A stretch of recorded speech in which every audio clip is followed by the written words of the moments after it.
অনেকেই আমারে কইতাছে, দাদা তোমার কিটা হইছে, অনেকদিন ধরে হসপিটালে যাইতাছো আইতাছো, কিন্তু আমি কেউরে কোনো রিপ্লাই দিতে পারতেছি না, কিছু কইতে পারতেছি না, কারণ আমি নিজেই কনফার্ম হইতে পারতেছি না। ডিসেম্বরের 1 তারিখ জিবি হসপিটাল থেকে আমারে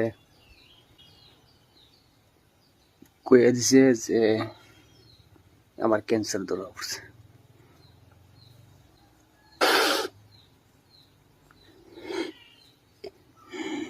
এরপরে মানে শোনার পরে আমার কি অবস্থা হয়েছে কইতে পারতেছি না। এরপরে ভাবলাম মনে হয়তো ভুল হয়েছে, মনে কোনো একটা মিস্টেক হয়েছে, ভুল হয়েছে। এরপরে আবার আইএলএস হসপিটাল আর ক্যান্সার হসপিটালে মিলাইয়া আবার টেস্ট, মানে অনেক ধরনের টেস্ট করা হয়েছে। এই কথাটা আমি কোনো কইতে পারতেছি, একমাত্র ঘরের মধ্যে কেউ নাই, তার সামনে আমি কইতে পারতাম না, তার কারণে কইতে পারতেছি।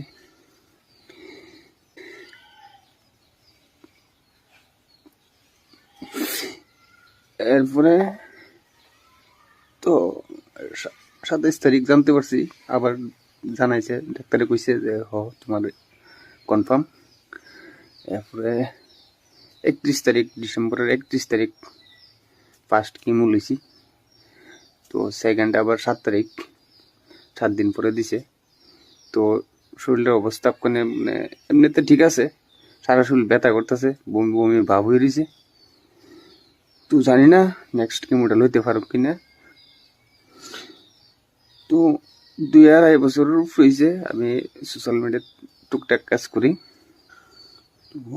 আমি যদি কোনো কারোরে মানে আঘাত করে থাকি, কোনো রকম কিছু করে থাকি, আমার যদি সম্ভব আমার ভুল ত্রুটি, আমার যেটি করছি না করছি, আমার পারলে ক্ষমা করে দিই।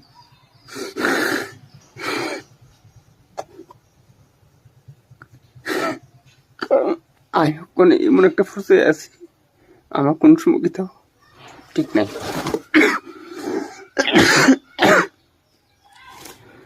তো যদি সেকেন্ড কেমোটা নেওয়ার পরে যদি ঠিকঠাক থাকি, আর এর মধ্যে মানে যদি সুস্থ থাকি, একটার পর একটা আপডেট দেবো, কিন্তু হইতেছে না হইতেছে। তো আর কিছু কইতে পারতেছি না। আর